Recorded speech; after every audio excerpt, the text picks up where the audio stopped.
On se retrouve sur Droit de Cité, le rendez-vous du mouvement associatif qui fête ici à Paris ses 20 ans. Et on va parler avec Marie-Claire Martel de la COFAC. Bonjour, merci d'être avec nous. Vous êtes la présidente de la coordination des fédérations et associations de culture et de communication. C'est 25 fédérations, 40 000 associations dans tous les domaines culturels ? Dans tous les domaines culturels, dans le domaine du patrimoine bâti, dans le domaine du spectacle vivant, musique, danse, théâtre, cirque, dans le domaine de l'éducation populaire et dans la dimension d'émancipation qu'apporte la culture et de fabrique du citoyen. Et quel est l'objet de la COFAC ?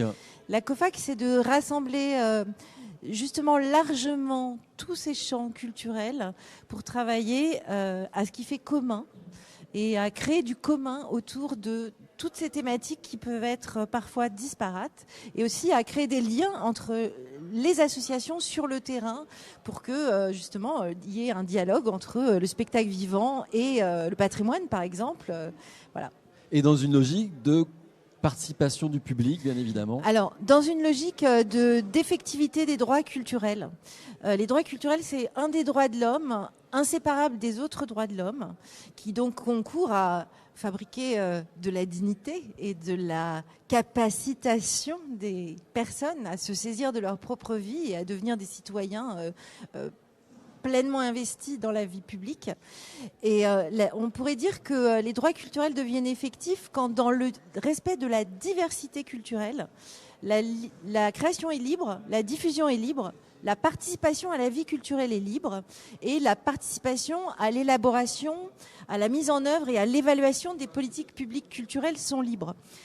Mais les droits culturels, c'est encore plus que ça. Les droits culturels, comme c'est un des droits de l'homme indissociables des autres, ils sont là pour s'appliquer à toutes les politiques publiques, comme tous les autres droits culturels, comme tous les autres droits humains.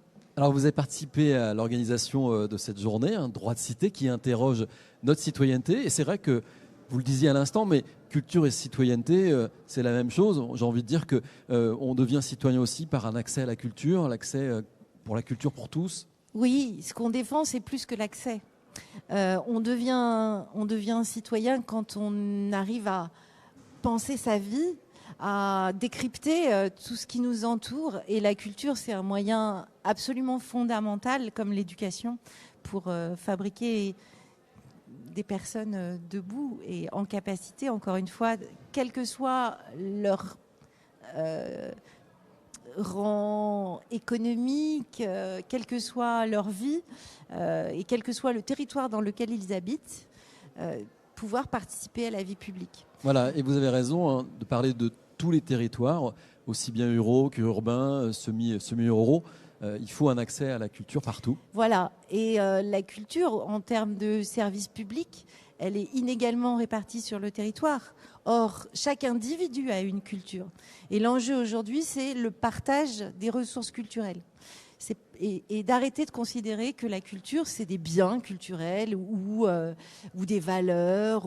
Sortir de ça pour revenir à la notion fondamentale de ce qui fait commun et de ce qu'on a tous à mettre en commun pour se constituer d'abord sa propre identité. Savoir où on est, passé, présent, futur, pouvoir se projeter, savoir dans quel monde on a envie de vivre en fait. Merci Marie-Claire Martel, je rappelle que vous êtes présidente de la COFAC. Merci beaucoup.